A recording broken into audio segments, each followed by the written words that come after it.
Hello everyone, my name is Steve Herman and I'm the author of Mediumship Mastery, the Ultimate Guide. This is my book on mediumship development, which is available on Amazon. And I'm going to talk a little bit today about remote viewing. How many of you understand remote viewing or know how to work with it? More importantly, those of you who are practicing mediumship, or maybe you're developing your mediumship, do you really have an awareness of how to integrate it in with the process of receiving communications from the spirit world? How to work in conjunction with your helpers to utilize remote viewing to add a dynamic, highly effective aspect of bringing through evidential information from the world of the spirit. What's evidential information from the spirit world? Well, evidential means providing pieces of information from recognizable spirits that someone can identify and understand who they are, thus providing proof of the continuity of life, that when we kick the bucket, that we continue to function as personality, as spirit souls in the world of spirit. So if we go back, the idea, remote viewing, actually the term, it was referred to as traveling clairvoyance. And what's traveling clairvoyance? What is remote viewing? It's the ability of the individual who's experiencing to actually be able to perceive at a distance, utilizing their psychic senses. So of course, when we think about remote viewing, oftentimes people equate it with some type of psychic detective work. There's a missing person, or maybe there's a crime. There's someone has had some type of situation where they've been abducted, and where is the person located? Or maybe it's a cold case, we don't know what happened. And I can give you different examples where this has taken place. Quite effectively, a colleague of mine, Anne Gaiman, and Anne Gaiman is a very, very prominent, well-known spiritualist minister. And at the time, this is going back to 1989, she was living in the Washington, D.C. area, and this one family of hers, they were from Africa, they were diplomats, they were clients of hers. Their elderly father was missing, and the police looked. Now, this is in the winter, it was quite cold. The police had looked everywhere, and I believe he had dementia or some type of Alzheimer's condition, as he was quite elderly. And they couldn't find him at all, and they were very concerned. So they went to her for a session, and during the session, she was very aware, and she was shown, she actually drew a map of what she was being shown from the spirit world. And the family, based on the information that she provided during the session, which they recognized, they went to a nearby location and they found his body, because he had stumbled off, got disoriented, and due to exposure had passed over to the spirit world, which is quite unfortunate. But she used this. She used her remote viewing skills. But there's two different ways we can work with remote viewing. And the first is we can just use our own innate, intuitive psychic ability. Because we have a subtle body, we have subtle senses, and we can, as an individual, as a soul, functioning through a physical body, but more importantly, functioning through the subtle astral body, we can perceive things at a distance. This is an ability we have. We can travel out of our body, we can see things below, zoom right into them, telescopic lens. It's quite amazing. And we can mentally receive and transmit communications this way, as spirits. Now that's psychic. It doesn't have anything to do with spirit communication or external personalities from the spirit world working through us. But when we work with remote viewing or traveling clairvoyance mediumistically, you can add this to your mediumship. It will enhance your mediumship. And what takes place? Well, the spirits, obviously, they're giving us the information. They're putting the information into our head, and they can really take your mind as a medium, and they can bring your mind, your perception, to areas which are removed. And actually, you can literally feel, even though you're in one physical place, as you're in another location. And that can be right in the present here in the physical world. Now, that doesn't have to be mediumistic. You can do this on a psychic level too. But there's a difference. Because when you're connecting with the spirit world, they are the ones who are feeding you the information. So what are some of the things that the spirits can do? Well, let's just say your father's in the spirit world. He can come through and he can present to you. He can, as a medium, you can experience certain events or memories of events that have taken place in that spirit's life, in that father's life, and you'll literally feel like you're reliving the event, that you're completely experiencing the memory. It's like you're there. You'll see everything around you, the event taking place. You'll feel the emotion of the father at the time, of others around you. You'll mentally hear, you'll smell and taste. It can be so powerful and intense. Maybe the spirit, this father, maybe he was in he was in the military, he was in a war situation, and there's some situation that took place that was quite dramatic, maybe quite tragic. You'll experience that all.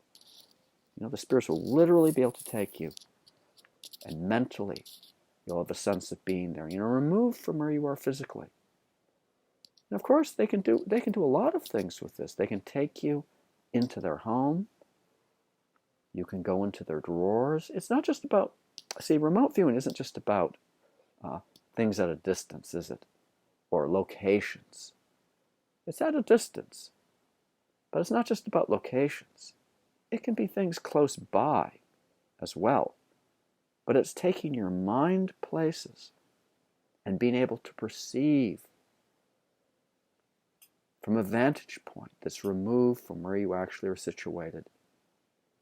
And it's not just seeing. We talk about traveling clairvoyance. It's feeling, it's sensing, it's hearing, smelling, tasting, claircognizance, the knowing, simultaneously, all at once.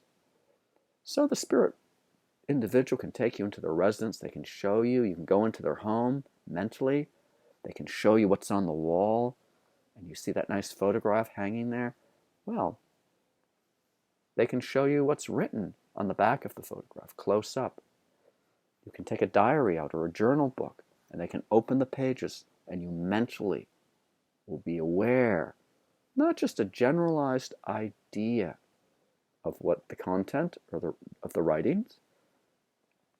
You will literally be able to read, see the cursive, the signature, the handwritten diary of the spirit mother. It can be very dramatic, and they can show you the dates. You can see various documents close up. They might show you their vehicle, the outside of the vehicle that they used to operate when they were here in this physical world. And they'll show you quite closely the license plate number. Now, this is a type of mediumship. It's not about, when we talk about remote viewing, people think, well, okay, there's the psychic detective work aspect, but there's also people who use it.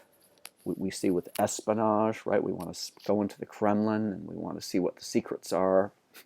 Like we're some type of psychic spies. And so they're espionage, they're intelligence agencies that used to work this way. And there's people who use it for all sorts of things. Oh, we're going to predict who's going to win the horse race. We're going to tune in and find out what the lotto number is, what the numbers are. That's not really what it's about. And that's different. So mediumistic work is very, very, very, very different from the psychic work. And it's the source of the information. Both involve the altered state of consciousness for the individual involved. But when we're working with the spirit world, where are we getting it from? We're getting it from the spirits. They feed us the information. So they can give you all sorts of things. I was doing this course recently, which I was teaching on remote viewing, evidential mediumship, and we did this one exercise. I was actually having the individuals in the class, nice sized group, very, very good group, very mediumistic people, tune in, and the spirits would, to show, actually get the various credit card numbers, right? The security code on this three-digit security code on the credit card. So anyway, we were doing this as an exercise, and it was very challenging just in a general sense for people to do this in the cloud. But it's very valuable. Go inside someone's wallet or handbag. Well, how much money they have? What's the currency number? Now, they can give you that type of information.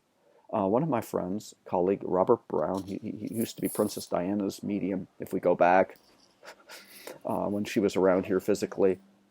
And, it's quite common for him when he's working to receive phone numbers. Now, that's a bit different than what we're talking about traveling clairvoyance, but it does have to do about getting numbers. So, I received some email messages from a gentleman who, according to him, he was one of the world's greatest remote viewers, and he was I guess he observed some of the presentation that I did with this class, because I think one of the students, let him listen in, even though he hadn't signed up for the class, and he really thought, my gosh, this isn't remote viewing. These people, mediums, they can't get information numbers, because if they were mediums, and they would be playing the lottery and they'd be quite rich because they'd be winning all the time, getting the winning numbers. And I know I emailed this guy, so we're quite polite and nice to this guy, but his mentality wasn't really on a high wavelength, to say the least. Really didn't know so much about mediumship. From what I understand, brilliant psychic, all the success. I mean, he even sent me a photograph of his Porsche and this license plate number, vanity plate that he had. He sent me photographs of checks that he'd gotten from gambling casinos for large sums of thousands and thousands and thousands of dollars from his work, doing this type of work as a psychic, which doesn't really impress me. What really impresses me was when people are really coming from love and they're helping other people get closer to God and to actually elevate themselves. So he really believed that mediums should be getting, if they're going to get numbers, they probably can't get numbers. They're all deluded. They can't prove anything. And if you're going to get numbers, you got to get lotto numbers, because that's really something which is of great substance. Well, I'll tell you this. Psychic work's very, very, very, very different. And you can be very open intuitively, and you can train yourself to work on a subtle type of level. And you might have a lot of success at seeing some remote area. You write it down, maybe for a missing person, detective work, or even espionage type of work. This can be done. But with mediumship, it's mind to mind, it's heart to heart, there's emotion involved. More importantly, it's soul to soul. The consciousness operating through the physical and subtle bodies, they're connecting with each other. So, those of you who practice mediumship, what you really want to think about is integrating that in, expanding your mediumship approach. Your team of spirits, they will work with you. We have an object reading or psychometry. You can psychically read the residue energy on the object, or you can hold the object and the spirits can come in and give you information for the recipient. In fact, they can actually take you to events, occurrences connected to that physical object if the lives of the individuals in the spirit world connected to it, and you'll feel like you're reliving it. You'll feel like you're there. And as I said, it can be very intense. And of course, to the recipient, it's as if the spirit is, the loved one, the individual in the spirit world who's communicating, is literally there. Mediumship is fantastic. I just am so enthusiastic about it. I can't get enough of it. I love working with it. I love helping people. Please, if you like this video, please subscribe. Smack the like button too, of course. Definitely subscribe or share it with friends. If you have questions or comments about it, please add your comments below. And definitely, if I can help you in any way, I'm here to do just that, because I'm really into the teaching aspect. So may God bless each and every one of you.